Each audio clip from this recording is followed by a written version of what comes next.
Welcome to our tub. Come on in.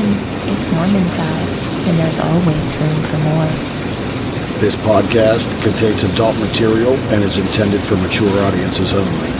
If you're under 18, grab your rubber ducky and find another tub. This one's not for you. Hello and welcome back in the tub for episode 121. I'm Mr. Berg. And I'm Mrs. Berg. And this week, well, if you tuned into episode 120 last week, you'll know that this is part 2 of our conversation with DeNyle. Mm-hmm.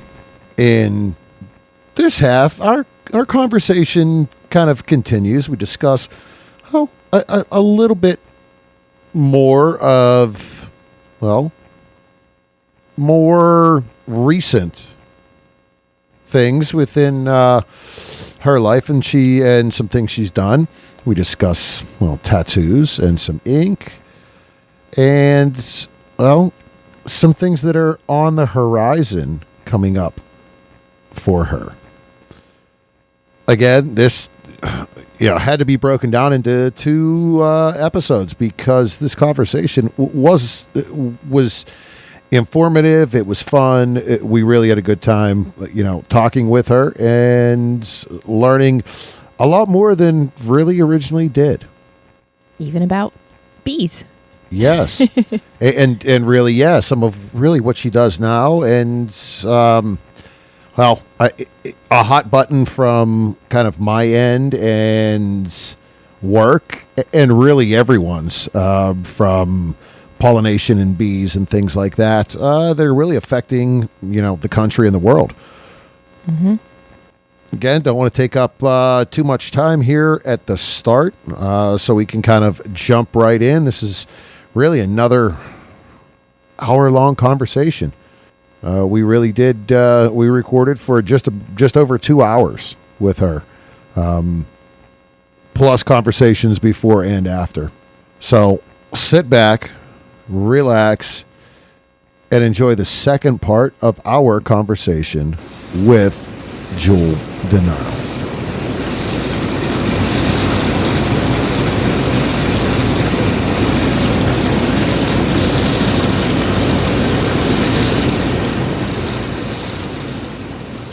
A little bit, as you said, you took your hiatus. You were out of the industry for 13 years or so. There are a few things that kind of got a question. So, your tattoos, you do have some ink. Now, back when you were in the industry, you didn't really have all that much. So is that something that afterwards, like, hey, I'm going to do? I think I had 2, maybe 3 tattoos when I was in the business. No, I wasn't planning on coming back to the industry. Back then, if you had tattoos, it was like really taboo. It still kind of is. We talk about that a good bit. Until Joanna Angel came and she kind of made her own genre of porn. Which alt porn, and all that. And then I have a lot of guys that give me hell. Oh, you look so much better. I was married to a tattoo artist from Miami Ink. First off, so it was a lifestyle. That's just what we did, and we traveled and went to the conventions. And he was, at the time the show was on, he was popular, and that's baby daddy, whatever. But a super asshole. And that's when I really got into the tattoos. I liked tattoos, but I wouldn't get them when I was in the prime of my career. Sure. My career, it just, it was just kind of one of those things. Like, the less tattoos, the better when you are on screen doing big movies. Like, right now, I could go do a pirate movie and I'd be perfect. Well, and again, yeah. So, and we've talked to, we're both drawn to that art, and tattoos and ink. And as you said, Joanna has come onto the scene, Rocky Emerson, Jessie Lee, Jessie Lee, that are all, Megan Inky's another one. She's, yeah. And that has all, and it still really is kind of in that fetish world. They look the BDSM fetish. Mainstream, it's still not the most accepted. Right. And it never has been. Like, Yeah. You know, Janine was the first to kind of bring it on the scene, and then Joanna took it to a whole other level. Yeah, well, and Janine, she has one full sleeve, She had a full sleeve when I was still in porn, and that was just like unheard of. Yes. Mm-hmm. And then Jenna started getting heavily tattooed, and I got my tattoos because I thought, I'm done with this. This is a new chapter in my life, and I happen to enjoy them. Yeah. And then I have fans giving me shit. Why'd you get so many tattoos? I was like, because it's my body, and I'll do whatever the fuck I want with it. Like, you're even lucky I'm here right now to entertain you, because if you don't like it, move on to somebody else. Mm-hmm. Without a doubt, that's it. The thing is, now with my fans, they don't even give two fucks. I don't consider those guys who complain true fans, because my true fans want to see me no matter fucking what. That's it. They want to be a part of my career, my life, and a lot of the guys are like, we don't even notice the tattoos because you're just so intriguing that all we see is like your sexual energy. Like, we're not focused on that because you are so energized and you have this prowess about you that you just draw people in, and you can devour a man's soul instantly, to where that's all they see. They're not looking at the tattoos. If you're complaining and looking at the tattoos, then you're not looking at the porn or the artistry that's going into it. Yeah. Because you should be not even paying attention to that at that point. Because I should have you so zoned in on what's going on and so turned on that I'm making your brain fry. Yeah, and I was going to say, that's like somebody saying, oh, why did you have that color nail polish on your toenails? Oh, you're looking at the wrong stuff. And then the guys that are saying this to me, I'm looking at them going, like, who the fuck are you to even open your mouth? You're fucking 500 pounds and you look like shit, and you're going to sit there and criticize me? Go take care of your own shit first before you even come on here and say shit about me. Like, you have no fucking room. Would you like me to come up to you and be like, wow, you're super fucking fat. Why did you let yourself get so fat? Why do you look so gross? Like, that's not a turn on. That's like coming up to me and saying, oh, why did you get tattoos? So my thing is, why did you eat those fucking 20 hamburgers? I can throw it right back at you and I'll be just as fucking rude. I don't give two shits. Yeah. Like, stop with your fucking dumb shit. You're obviously not a fan. You're a troll. Yeah. There's plenty of other performers on OnlyFans or any other site. Go find someone that isn't, and if I'm not your cup of tea and you want to gripe at me and tell me, oh, you look rough because you have all those tattoos, I'm glad. Yes, I look rough and I'll kick your ass. Yep. There's plenty of variety. There you go. Yeah, there's a variety. If you don't like what I'm selling, beat it. You're not a true fan. You are a troll just coming here to talk shit. Yeah, somebody to stir the pot. Yeah, be on your way. And I usually just block. Be like, fuck you, block. Just... And I won't engage unless I see them, like, personally. Like, if they're telling me personally in my face, I'll just be like, well, you're a fat fuck, Yeah, done. Yeah, easy. Would you like me to criticize you that way? Or, that's like telling me you have too many tattoos. You might as well just be like, ew, you're a disgusting bitch. Like, it's just as fucking rude. Yeah. And if you're going to be rude back, trust me, I've been in the adult industry for a very long time. My feelings aren't going to get hurt. Yeah. Us girls that have been in this not long, soft. We have skin that is thicker than fucking bison. It's just like, crocodile. You're not going to penetrate it. Yeah, you're not going to penetrate this skin. It's just like, we just look at you and you're the one having the meltdown while we're just looking at you going, wow, you should be embarrassed that you even open your mouth. Like, yeah. You're ridiculous. So we also saw a video of you picking up the bees at the apple orchard. How long have you been working with bees? Because that is a big thing as well, like food business and, pollination and all that stuff. So that was really an interesting video that we both saw. That's what I'm saying. It's like, I have a real job and then I have the adult industry, which is not my real job anymore. My real job is making sure that, we have a healthy bee environment. And we have 1,200 colonies, and we do rent them out to the apple orchard every year. So that the apples are one of the very few, other than almonds, that absolutely rely 100% on honeybees for pollination, or you will not have them. And so, and it is a very hard, disheartening, the hardest job I've ever had. I don't have nails anymore. I have a lot of fans say, I'll pay to get your nails done, this and that. And I'm like, oh, sweetheart, that's cute. But when I'm wearing gloves and I'm sweating and I'm lifting up stuff constantly with the tips of my fingers, you cannot have nails. Mm-hmm. I had nails once. They shattered like glass. Oh, because of the sweat and just the tearing and just the lifting, and you're working 4 to 6 hour days in 100 degrees in a fucking bee suit and rubber gloves. Yeah, it's exhausting. There's not very many commercial bee companies in the United States. I think there's like 2,000, and we're one of them, is because it is expensive, hard, tedious labor, and keeping your bees alive is a whole other fucking ball game. Mm-hmm. Very interesting. When you have everything being planted with Monsanto, and people using Roundup, it's killing the bee population. If you look at the bee population before Monsanto till now, there's where the problem lies. People are like, I don't understand. And then the Varroa mite that came over from China, and then all the pesticides, everything's being sprayed with, all our food's being sprayed with. So yeah, that's the decline of our bee population. It's not climate change, it's poison. And again, I work in the fucking industry, so it's like, don't tell me it's climate change. Yeah, and there's so much about the clean eating and getting rid of the pesticides and all of that stuff. So it really doesn't.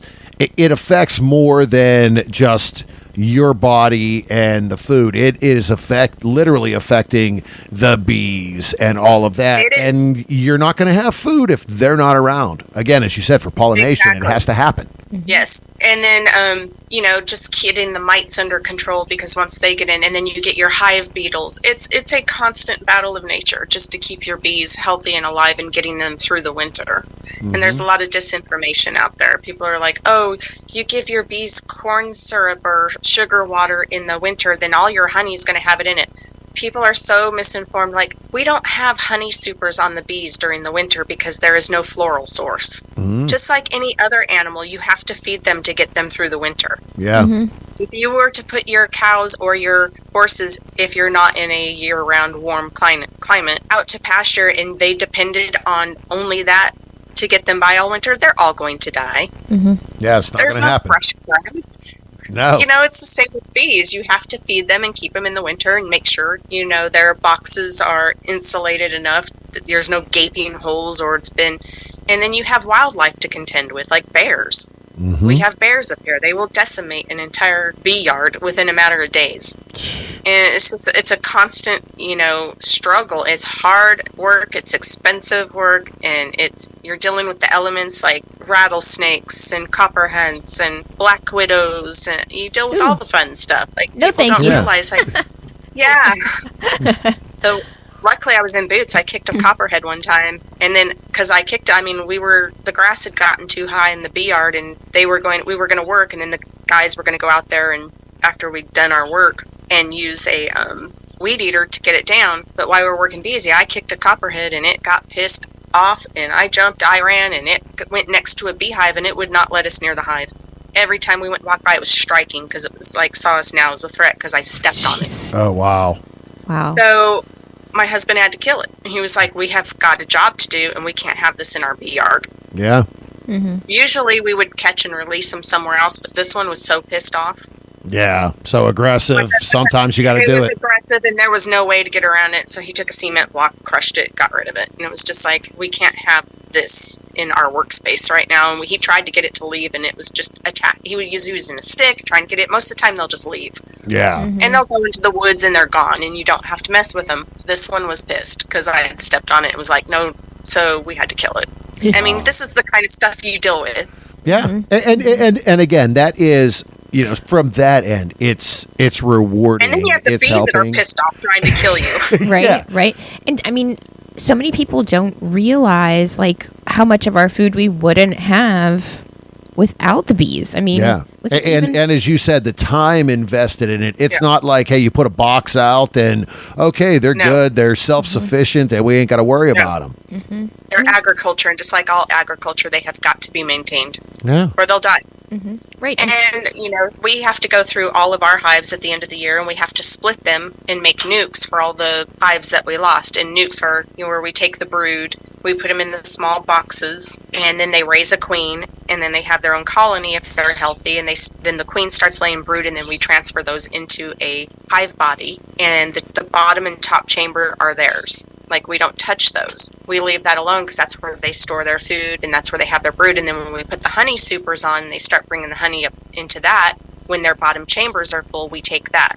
We want those bottom chambers to be full because that's what gets them through the winter. Mm-hmm. So it's a complete full process. Yeah. It is a huge process. And then if you have a weak colony, or if you have a colony that's lost their queen, you have to take brood from another hive and put it in that hive, and then put honey from another hive that's, honey bound, which has a ton of honey, put it in the weak hive to try to get them to raise a queen and have enough food for when that brood hatches for survival. It is a complete process. You just don't go out and be like, oh, I have bees, I'm saving the world. No. Mm-hmm. And it's just a constant battle, and keeping them alive is very, very difficult. I'm going to say we lost 50% of our bees this year. Wow. And we had to go buy like 40 or 50,000 of nukes from Texas to be brought in because we didn't have enough healthy bees to make enough nukes to cover the loss. When that happens, you have to replace them. Mm-hmm. Like, we have nukes, but not enough to fill up all the chambers that died. And then you get your waxworms and your moths that will completely decimate your dead colonies, and they will eat it up and put larvae in there, and to where now your equipment's destroyed. So it's never ends. Yeah. Mm-hmm. Wow. So again, that is a literal full-time job. It is positive. Yes. And as you do that, yes, you're finding your, OnlyFans content and things. And as you said, you do that for fun, which, again, is great. It's a break. It's a release. Yeah, it's a release. I love my fans. They've been around with me, and I don't regret my career. I regret the business decisions with the people that I had in my career. But as for the performers and the people that I've known for so long, porn is more genuine than Hollywood. Huh? Yeah, it's cutthroat, but I don't know that if it's as cutthroat. And I'm going to say that porn in my era was more honest than Hollywood. Good. Because I had an opportunity for Hollywood, and I had a very bad experience in Hollywood, and I was like, and this was like right after Peter North and I'd broken up, and after I broke up with him, I had, guys coming out of the woodworks, a lot of them celebrities in Hollywood. And I went to the other side, talked, met with a producer, blah, blah, blah, did all that. And I realized, wow, this is the most least honest group of people I've ever seen in my life. These are predators. Mm-hmm. And they have no shame. And they will rape you. They will discard you. And once they have you, they will use you. And that you are basically going to be their personal prostitute. I saw right through this after one night. Oh. And I looked at this and I was like, these people are fucking sick. No. I was like, I'm sticking to porn. It's more honest. Wow. And it's funny because Hollywood would look down on porn, and I'm like, you all are doing way more sick shit than I have ever done in my life. You guys are all hypocrites. Yeah. Fucking hypocrites. Unreal. Disgusting pigs. I was just like, it's ran by a bunch of sick fucks. I was like, I don't even have any desire to do Hollywood, because there's a lot of people, how come you didn't do more mainstream or crossover stuff? Because I went and met with a few of these people a few times, and I was just like, fuck, no. Yep. Nope, don't need that. The casting couch is real. Date rape drugs are real. And my experience was, I met with a producer, went out, had dinner, feeling a little weird, and the weirdest thing I had with Hollywood was this guy, we'll just call him Dan. We went to like the Magic Castle. Okay. And that's where we had dinner. And I had like these peanut sautés, on a stick. That was my dinner. And it came like with 2, maybe 3. And I was eating them. And then he commented on how much I was eating. I had an appetizer for dinner because we were just having appetizers and drinks. We weren't even having dinner. Yeah. It was just an appetizer, have a drink. That's fine. And he commented, and I thought, well, that's really weird. Like, I'm literally having these little saute peanut Thai, the one with chicken on a stick. Yeah. An appetizer. You're commenting to me that I'm eating too much, and I thought, well, that's fucking weird. Well, the reason later I figured out why he commented on that is because we went back to his place for drinks and listening to music and just talking. It was very casual. And he was good looking. I would have fucked him. He didn't have to date rape me. I was attracted to him, and it was fine. I would have been cool, but then it just became scuzzy. And then I noticed whatever he'd put in my drink, my head was spinning, and I was like, I shouldn't be this wasted. And next thing I know, I wake up, I'm in his bathroom, bent over and being sodomized. Oh. And I'm just kind of looking around the room like, just get this over with. And I got the fuck out of there, and like 2 weeks later, he calls me for another celebrity offering me money if I would sleep with him. And I was like, you've got the very wrong fucking person. Yeah. Nope, not me. Wow. I was like, I'm not a prostitute, and I'm definitely not going to be a prostitute to Hollywood for all your little, these are huge celebrities too, by the way. I knew what parties to avoid and who to avoid. You kind of learn that when you live in Hollywood in that atmosphere, you fucking know. Mm-hmm. And I already knew 20 years ago you didn't go to a P. Diddy party. Like, that shit came out, and I was just like, doesn't everybody know that? Like, why is this news? That's such old news. Like, that's like 20 years ago we knew that. And Charlie Sheen was another one. Like, you don't go to Charlie Sheen's house. Like, you don't go there. It's just the knot, yeah. Yeah, it's just like, and then there's these other people, like huge stars. I won't even name their name. I mean, because they're relevant to this day, that were offering me money for sex through this producer I met. So I was like, the whole thing with me being with him was just like, oh, I've had this girl. I've vetted her. She didn't say anything. She just let it be. So now I'm going to open the door and see if she wants to be with all these other celebrities. And that's how you get into Hollywood. But basically, you're being prostituted. Yeah. At the end of the day, that's what it is. No. And I was like, not worth it. My industry's more honest. We have, back then, not so much now, but back then is like everybody had tests. We were a small group of rebels. We were in porn before it was cool. We were doing, and it was a small, tight-knit community and a sense of community, and we had each other's back, where Hollywood was just dog eat dog, and and I didn't want to be a part of your club. Yeah. No, totally. Exit stage makes sense. Yeah. Yep, yeah, gone. I'll stay where I'm at. Mm-hmm. Yeah, I was good. I was just like the only thing I ever did mainstream-wise back then was Pauly Shore is Dead. I was in that movie. Okay. And it was, funny, kind of like, it reminded me of the Gonzo era, because it was like him holding a camera, which all the fucking movies are now made like that you see on Netflix, but he was kind of the first to use his own camera, use his own money, and make his own movie, kind of like what I was already doing in porn. And I had seen Pauly, and we'd been friends, and, we were friends with benefits, whatever. And he was a fun guy to hang out with, and, no ill will towards him. He's still doing his thing. And so I was in his movie, but it was more because we were friends. Yeah. Mm-hmm. And it was fine. Knowing each other and doing that is a different world. Yeah. Yeah. It's different with that. Yeah, it was just kind of like, and then now I'm doing the mainstream thing that I've been working on with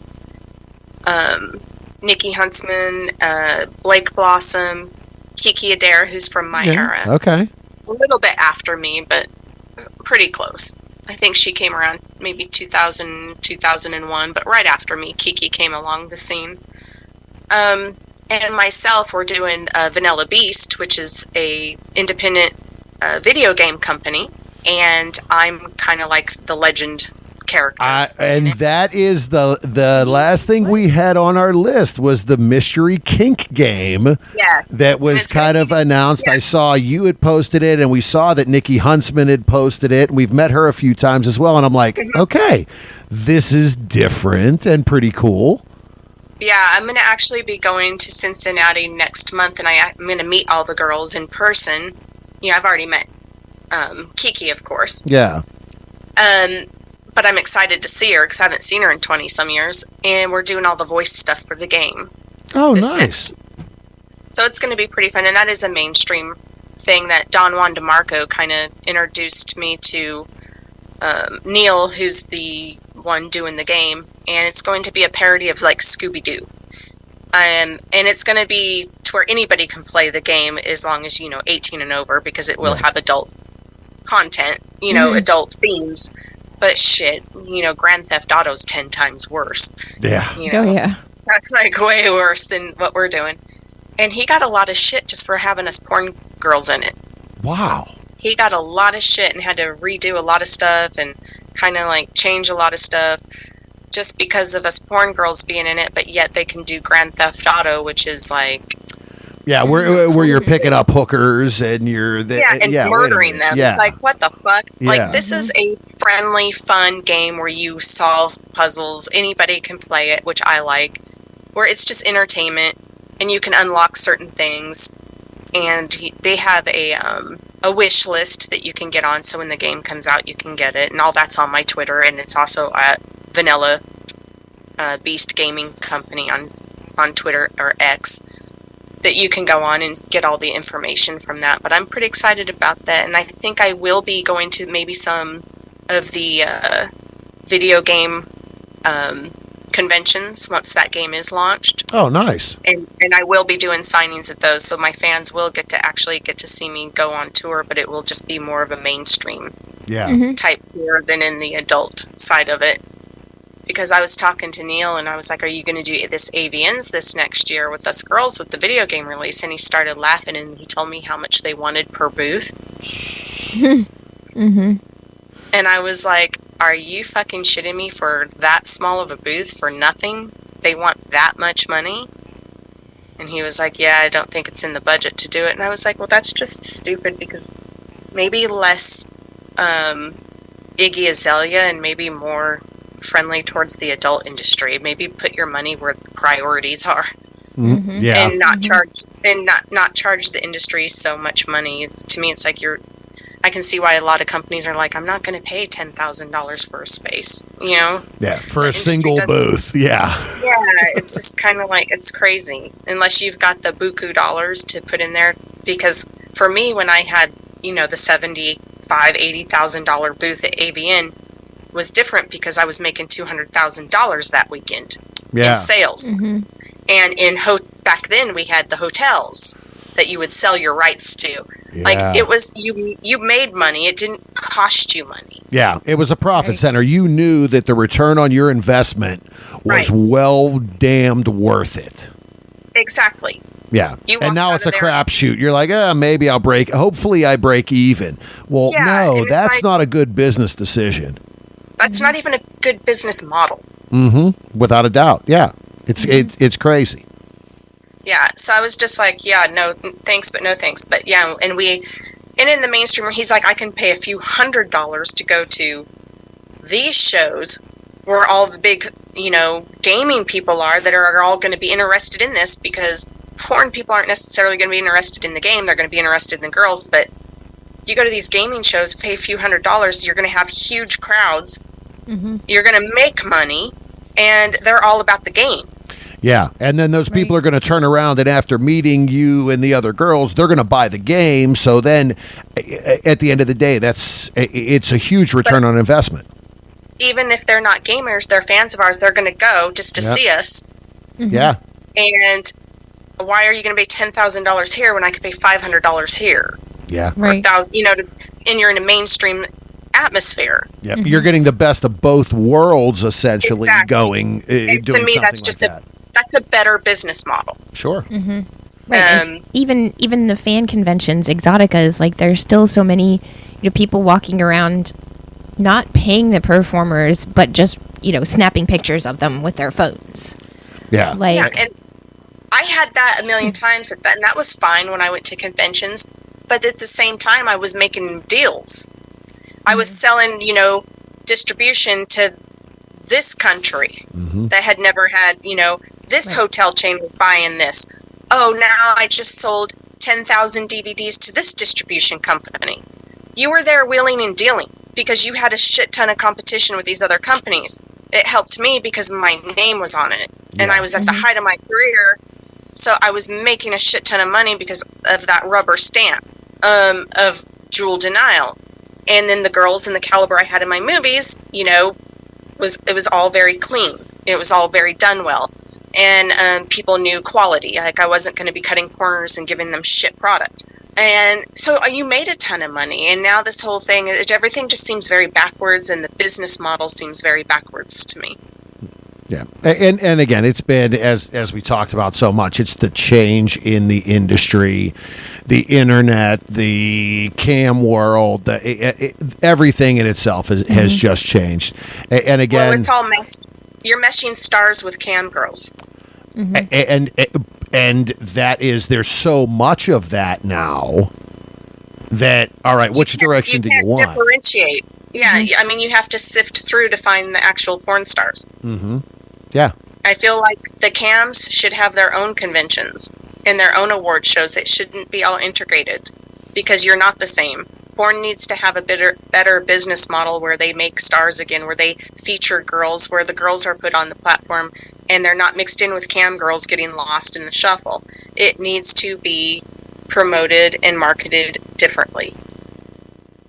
Yeah. It's all lumped into the sex work industry. Sex work, it has become, you've got your prostitutes, your hookers, your call girls, your cam girls, you've got your trannies, your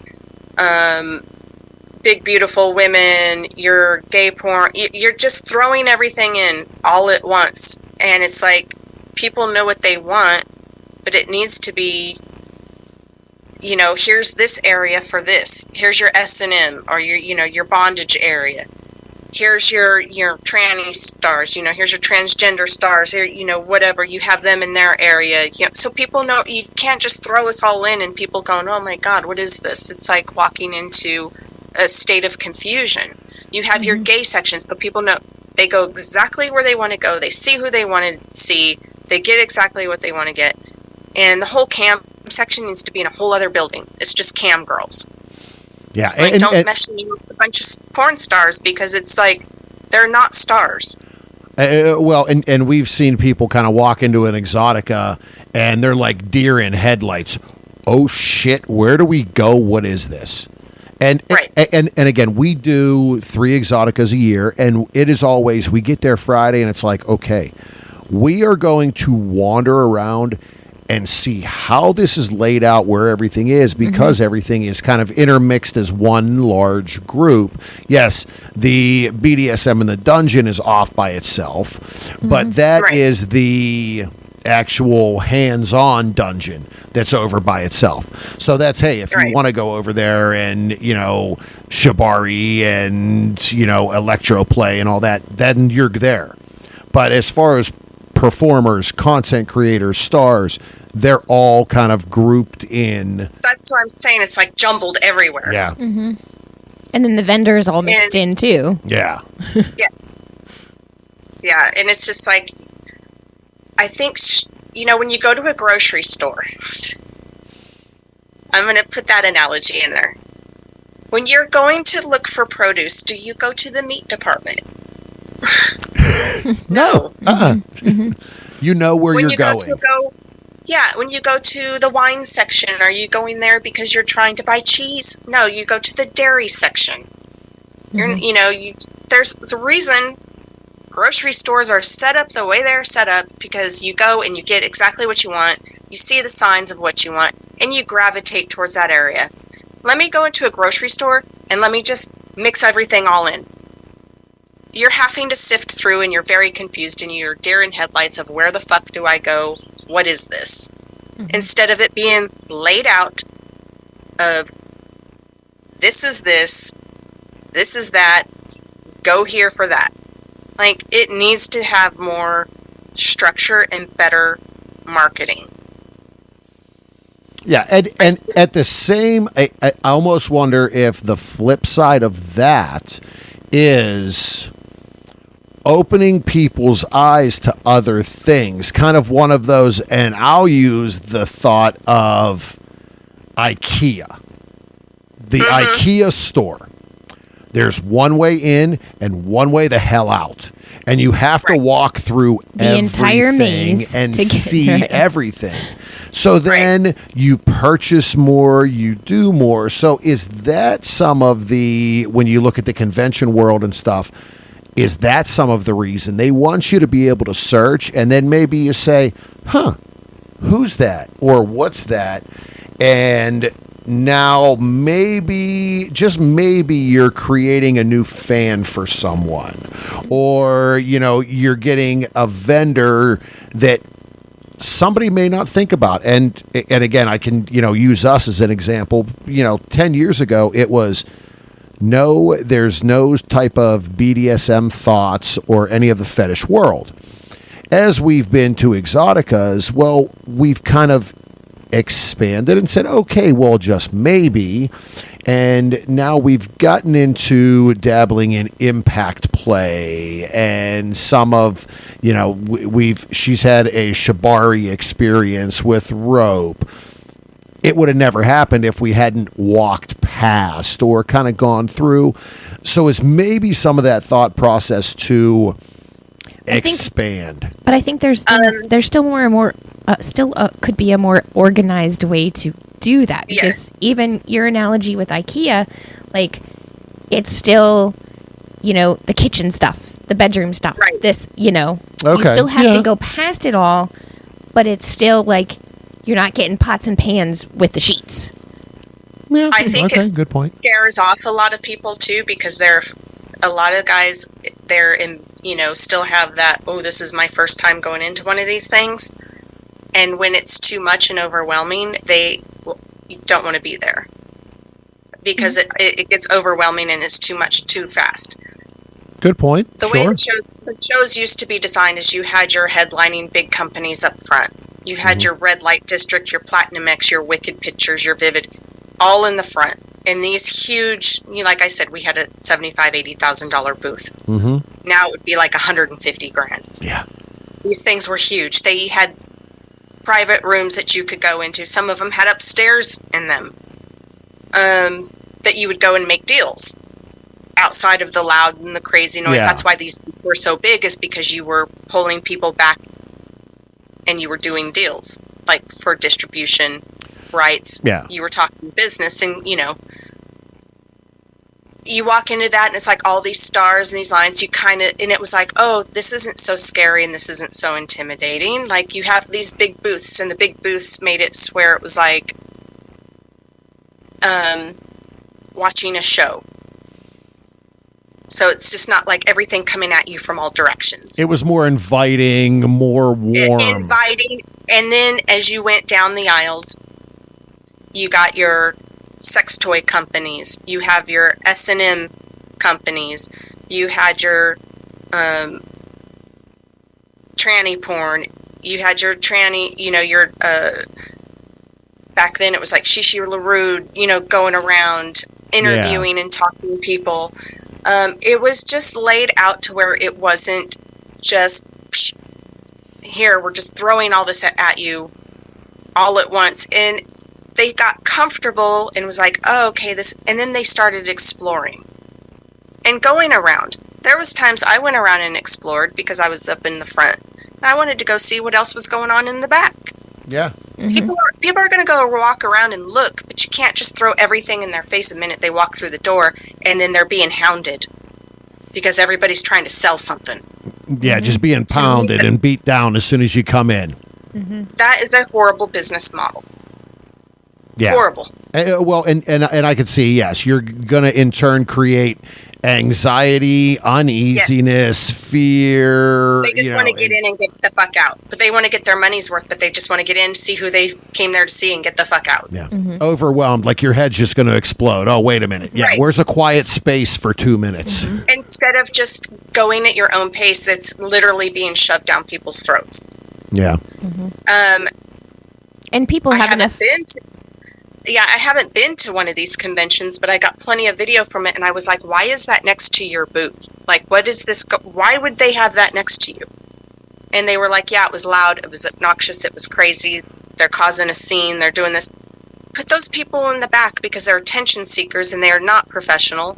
and they're causing a ruckus. And I was like, what is going on? Like, I don't understand what is going on with these shows now where I'm looking, where it's just like everybody, it's a clusterfuck. And I can see where a fan coming in would be like overwhelmed and almost a panic attack situation, looking around. They just want to get in and get out. Instead of like AVNs, there would be guys that would just walk around the AVNs way back when, and they would be there from the time we opened to the time we closed. Just walking around. Mm-hmm. Yeah, checking out the sites. And they had the Consumer Electronics Show right next door. Yeah. So you had everything going on. But everything was really, I feel like, laid out better and organized to where you didn't create these situations where girls were paid and they didn't have to fight for the attention to make money. Because at the end of the day, that is what the conventions are. It's the stars seeing fans and making money. Right. At the end, that's what it is. The stars from my generation don't have to try as hard, but I feel sorry for the girls that are trying to brand their name and do this, but then they have all these other girls coming in there, making it very hard for them to make a name for themselves or make money, because they're all at each other's backs, because it's became an industry of backbiting and competition of. It was like going into a strip club and the strippers just surrounding you because they want to make money and sell you everything they got. It's cutthroat. It's very cutthroat. Instead of just letting the fans decide, they're like pressured. I saw a lot of pressure when I was there. I was like watching these videos going, they're being pressured in to buy shit and talk to this person, and these girls are jumping in their face and they're doing it. I was like, what the hell's going on? And then I come to find out it's because they have to hustle to make the money that they've spent to be there. Mm-hmm. Yeah. They're just trying to break even at this point, which has gone crazy, which you've created now this diversity and backbiting within the industry because they're all there to make money, but you're not paying them. So now it's like they've got to look out for themselves, and it's like there is no community anymore. It's become a me situation. Yeah, and it's become the companies as well. There was someone that actually posted on social media after the last convention, and she had said, "Hey, so what should I do? I was promised X amount to sign at a booth, and they only paid me half and said, well, this is it." And I'm like, and you work half the time.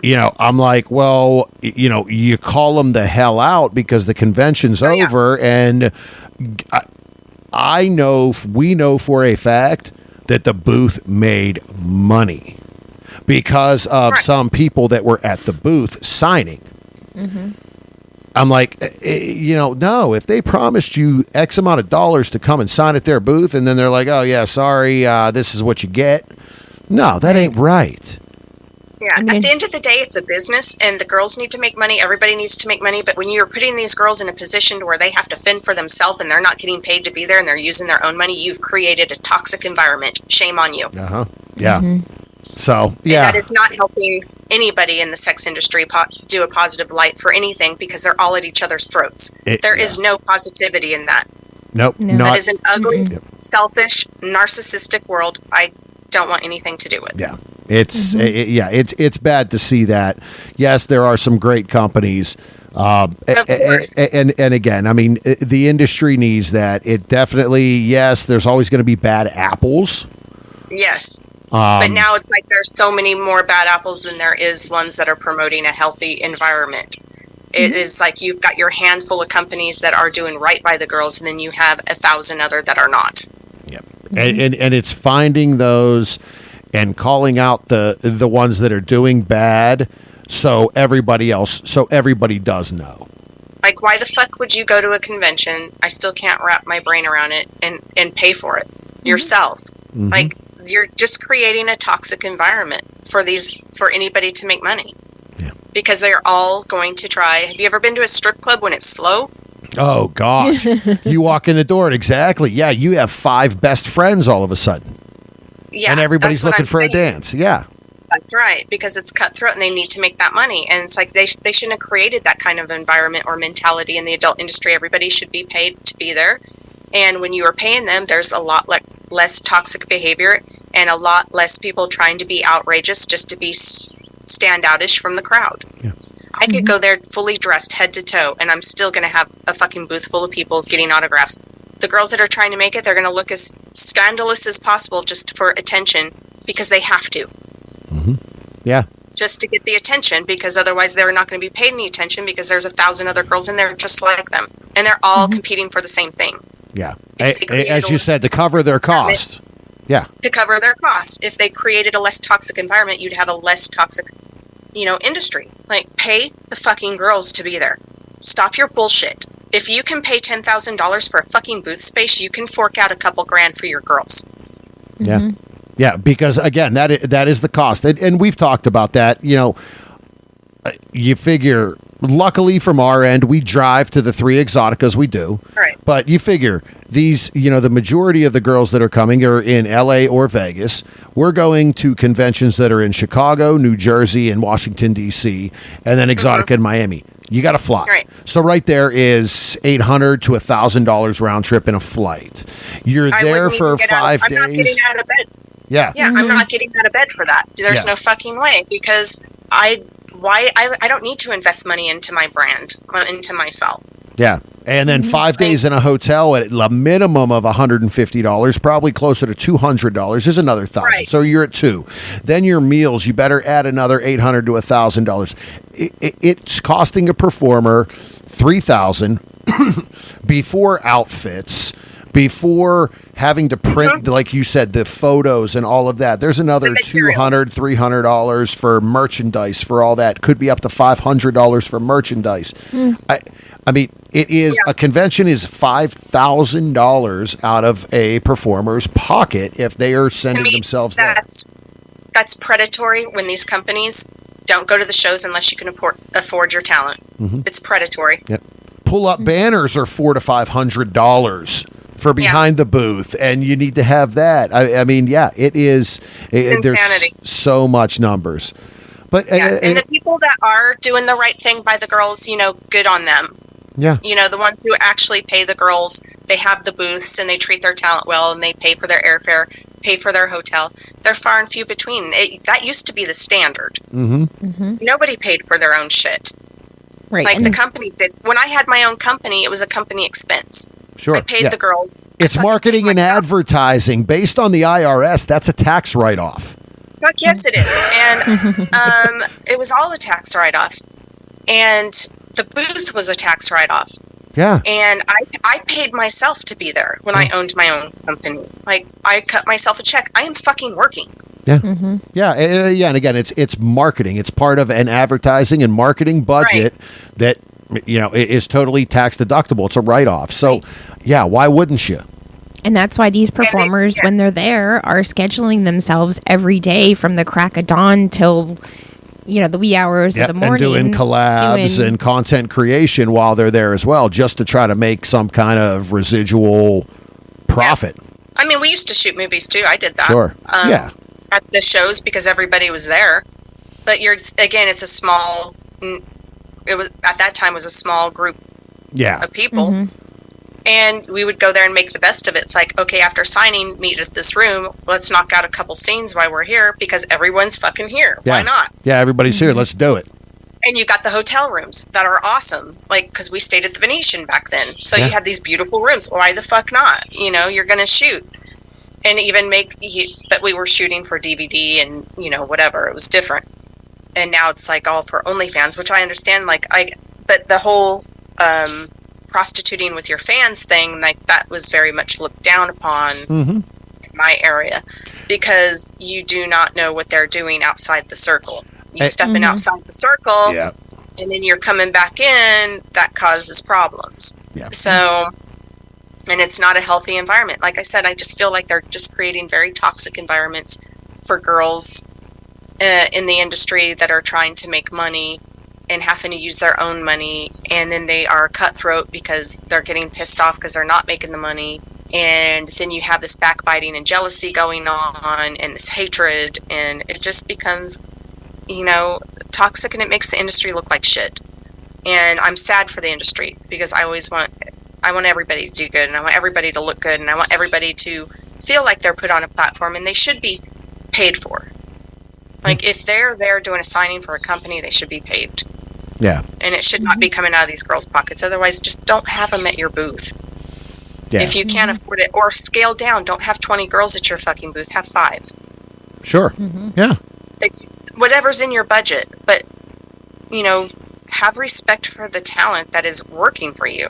Yeah, because essentially right there, it is they're working for the booth. It's not the booth saying, oh, well, I have a spot. I'll let you sign. Come here and I will let you. And I think a lot of that is what the thought process is. Well, I bought a booth and, well, okay, well, fine. I'll let you be part of my booth if you're going to be around. Yeah. Oh, yeah. You're not letting me do anything. It's just like, are you paying me to be there? And then they're complaining that the girls aren't showing up. Of course not. They're on their own time and dime.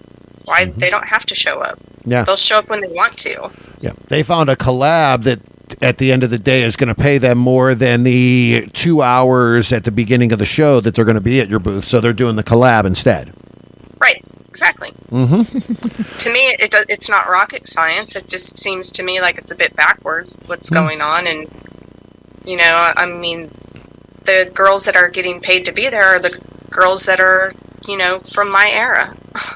Yeah, and the ones that understand it and are there for that reason, and okay, fine, and we will be there, and we're responsible.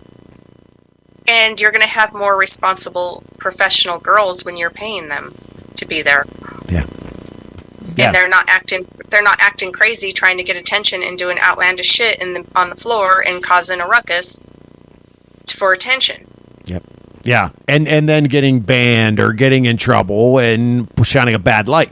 It's all about professionalism at the end of the day, because now you've got these girls that are trying to compete and they're going to do outlandish shit and make the industry look like shit because they are competing with the girl right next to them for money just to get through, just to pay for their hotel for the evening. Yeah. It's asinine. It's backwards. I don't understand it. It's probably why I'm not invited to go to the shows, because I've been very critical of them. And I came out and I was like, spoke like I am speaking to you about the shitty business model it is. Because I was like, I got a hold of Exotica. And they were like, well, we're all full at the moment, but we would like to have you at blah, blah, blah. And I'm like, okay, yeah, as long as I'm paid. I'm being paid for everything. And like, all those booths are filled up with the girls that are being paid, and the ones that want to bring you in, they're not going to pay. And it's just like, yeah, no thanks, thank you, appreciate it, have a good day. But I wanted to do the shows. I was going to go to Exotic. I had no problem going to the one in Chicago, and I got a hold of the person that runs it, and he was like, we'd love to have you, but unfortunately with the booth that I would have you at is completely full, because I'm sure they had Tara and Katie, and they'd already planned out their budget. Their budget didn't, couldn't allow it. And I was like, no, I totally get it. I understand. And the only thing I have right now, really, anyway, is my OnlyFans. It's not like I've done any mainstream porn to promote anyway. So it just kind of have to be, I'm there for the sake of me being there. And, just depends if the company sees that as enough. But I think when the mainstream video game comes out, it could be different, to where maybe Exotica would want to bring me in, because then I have something to bring to the table that's mainstream, and it's a crossover to where they just don't want me to promote my loyal fans or my OnlyFans, because my loyal fans is my secondary account. It's not my main account, because I make more money on OnlyFans, obviously. Yeah. But it's just kind of like when I was getting the videotapes from, I won't name who, but they were sending me videotapes, and they were just like, can you believe this shit? And I'm like, what is that? What is going on? They were like, this is what it's like now. And I was just like, what the fuck? And then it dawned on me, it's because these girls aren't getting paid, and they are hustling like hell. Mm-hmm. Yeah. And they're just trying to do everything they can to attention seek and be obnoxious and do stupid shit so that they can make money. And it's sad, because then it just makes everybody else look like clowns. Like, welcome to the fucking circus. Yeah. And again, especially when it's everybody fighting. So. Yeah, I can't handle that. And I don't like that, because I want to hang out and be with a bunch of people in my industry that I can relate to. Yeah. And don't have to have that bitterness or hatred and jealousy. And these girls these days, my God, I would never have been in the adult industry in today's world, because the shit that they have to go through just to make it is, it's sad to me. It breaks my heart, because there is girls who truly do want to be performers, and they truly want to have what us girls had back in the day, and they can't have it. It's just not viable anymore. Because of the way it's changed. And again, that's everything has changed so much. And it's crazy over 30 years. I have a fan base that they're like in their late 20s and 30s that are resorting back to the 90s and 2000s porn because they don't like the shit today. They're like, the girls look bored. You have to sift through the girls that even look good. To where there was just, that's why retro porn is making a huge comeback. Yeah, you're starting to see a lot more of that in the, the AEBN trends that we look at from time to time, and the Pornhub searches and everything. The retro and the 80s and 90s is making a comeback as far as searches. Yes, it is, and it is skyrocketing because I have fans that are new fans. I just discovered you. Oh my God, you're the best 90s porn actress I've ever seen. And I'm just like, wow, this is mind-blowing to me. Because I've been around forever, and now this is coming from new, fresh eyes, a new, fresh perspective. The people that watch porn, they crave that. This is why I'm still relevant. Mm-hmm. This is why Christy Canyon is still relevant. This is why Ginger Lynn is still relevant. Amber Lynn, super relevant. You know, to this day. And Nina Hartley. Come on. It's just, they're relevant. And we'll always be relevant. We were the last stars that were relevant. And the girls coming on the scene today, it's just like, wow, they don't even get it. They don't even realize how hard I think that they have it. And it doesn't have to necessarily be that way. And they don't have like a lot of friends within the industry, which is crazy to me. Like, I was gone 13 years. I jumped back in the business and I could go talk to, Jessica Darlin, like it was just yesterday, and pick up you know, it was Jasmine, same thing. I talked to her in 20 some years. We got on the phone. We've talked for like 2 to 3 hours. It was fantastic. Yeah. Is that that family? Yeah, we had that close-knit community, and these girls now just want to kill each other, and I'm just like, holy fuck, I'm glad I'm not a part of that, because that's exhausting. To me, that's exhausting. Work on your own self. You don't need that extra anxiety and the stress. And not only that, there's a suicide rate and a drug overdose and all this other shit and the cyberbullying that goes on. What are you fucking doing? You're tearing girls apart. They're in your business. You're not helping yourself by tearing down these other girls. Mm-hmm. Fucking stop it. Yeah. I could never imagine going in.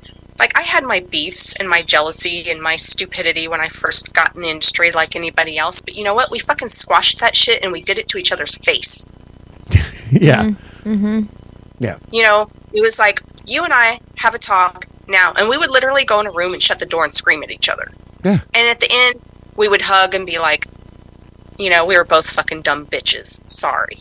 But we kept it out of the fucking public for the most part. And it wasn't like we were online just tearing each other down.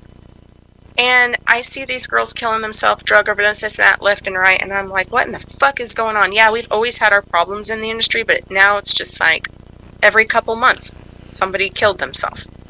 It's social media and the media they are tearing each other apart instead of supporting each other. And I don't get that mentality, because when you do that to another girl in the industry, you are killing your own career. Because you are making it less attractive. You are making the industry ugly. Yeah. Nobody wants ugly.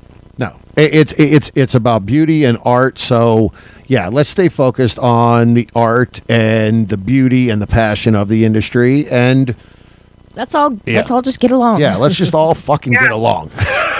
We're all in the same fucking boat. We are outcasts of society, so stop outcasting one another. That's it. Mm-hmm. Or your business is done. Yeah, because it's going to affect you at the end. Mm-hmm. You think censorship, that they want to do this and that? I always laugh when people are like, oh, censorship, this and that. The first people they come after is the adult industry. Oh, yeah.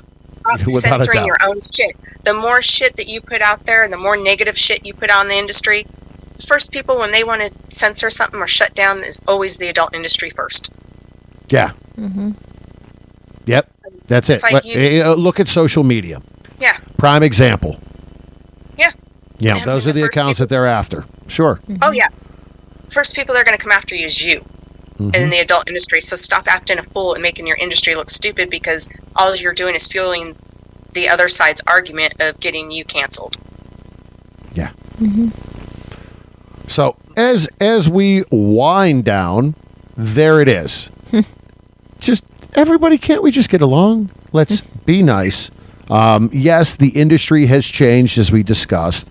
But we've talked as well. It's, the family aspect was there back in your era. Right. It's kind of slid away a little bit. It's still there. But there's a lot more components and a lot more additions to it. A lot more drama. Yeah, a lot more drama. From your standpoint, as far as, kind of back in and doing some content creation, it is great to see that era again, and performers still involved, still out there. Right. Yourself, as it said, yes, Tara was at Exotica. Katie is always there. It's great to, see that, because that fan base is there. That's what got, myself involved in the industry and watching it. You're seeing new people come in, new fans, younger fans of your stuff from back then. It is great. It is. Which stands the test of time and that era. It does. Before we go, can you let the listeners know, new fans or older listeners that are saying, wow, I know that name and I gotta find you again, where can they find you online and on social media? I'm on X, and if it doesn't have a blue check mark, it is not me, because there is fake DeNyle accounts. So look for the one that's got the blue check mark. That is me. And I'm on OnlyFans, and also, we'll be doing if you look at Steam under the Mystery Kink video game, you'll also see me there. So I don't have like Instagram. I don't have TikTok. I'm not from that era. Yeah. And Facebook, I don't have any sort of adult on there. Facebook's just for family and friends, and I only talk to family and friends on there. It is not, to me, it's not an appropriate place for adult, because I don't need mixing family and friends into that world. So I only use X. I use X, and then I have a YouTube channel. If you just look at DeNyle, you'll see my YouTube channel where I go over a lot of stuff that we've touched base on, and even more so in-depth stuff where where talent's concerned. So just basically, YouTube, X, and OnlyFans is where you can find me, and just, DeNyle. All right. Very good. Well, it has, again, been a pleasure to meet you and sit and have this conversation. It really has been exciting, again, to talk with you after years of watching you perform and everything. So, and to get some stories from you. And really, again, how the industry has changed, where it is then, where it is now, and, hopefully on a positive track for the future. So yeah, I just feel like the industry really needs to get its shit together and be better to the female talent that's representing them.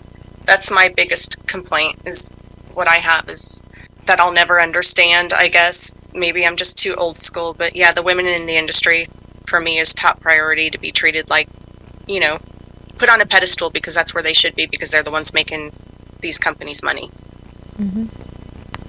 Totally 100% agree with you on that. That's it.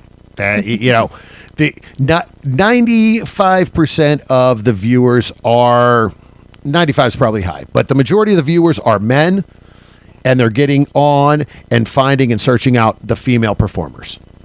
Exactly. So yes, that is, again, no negatives towards anyone, but the females are the ones that are drawing the industry. It is. So 100%. Yeah. But again, thank you. Enjoy the rest of your day. And thank you. I appreciate it. Hey, maybe our paths cross and we get to meet in person sometime in the future at a video game convention, or something like that. Sounds good. I'd love to see you guys someday. Maybe at one of the Exoticas. Now that they know I'm back in the circuit, they'll open up a place for me to sign eventually. Yeah. At one of the booths. All right. Because I do like Exotica. To me, it was one of the best and funnest times. So we never had a bad time at Exotica back in the day. And I would really like to see and reconnect with a lot of the girls, from the industry that are from my era. I think it would be really fun. It's just I need to go to the right place. Sure. Yeah. That's going to take care of me. Yeah. Right. Exactly. I would like to cross paths with you and meet you guys at one of these shows eventually, and I look forward to it. All right. We do as well. Thank you again. Thank you. Thank you all for having me on.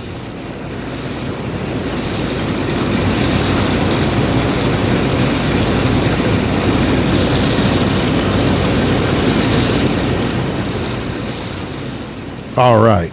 Well, as we kind of wrapped up that conversation, again, fun time.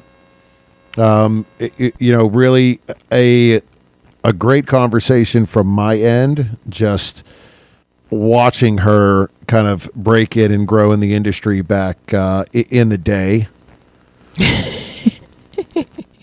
You're aging us all. Yes. And again, just a true pleasure, and couldn't thank her enough for taking time out to really sit and talk with us.